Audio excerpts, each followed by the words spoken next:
Hi అండి, అందరికీ happy Bhogi.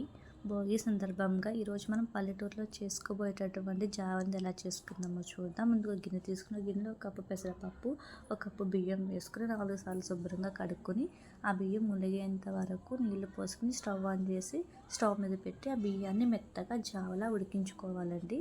అలా మెత్తగా ఉడికినటువంటి జావలో మనము కొబ్బరి తురుము, ఉప్పు అనేది వేసుకోవాలండి. నేనైతే కొబ్బరి తురుము వేయట్లేదు, ఓన్లీ ఉప్పు వేస్తాను.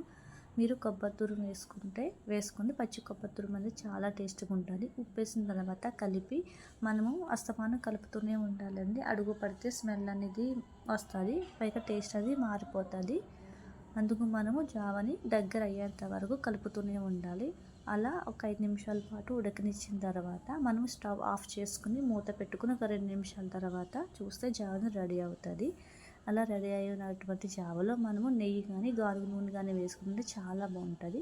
కానీ నెయ్యి అయితే ఇంకా బాగుంటుంది, నెయ్యి వేసుకుని తినండి.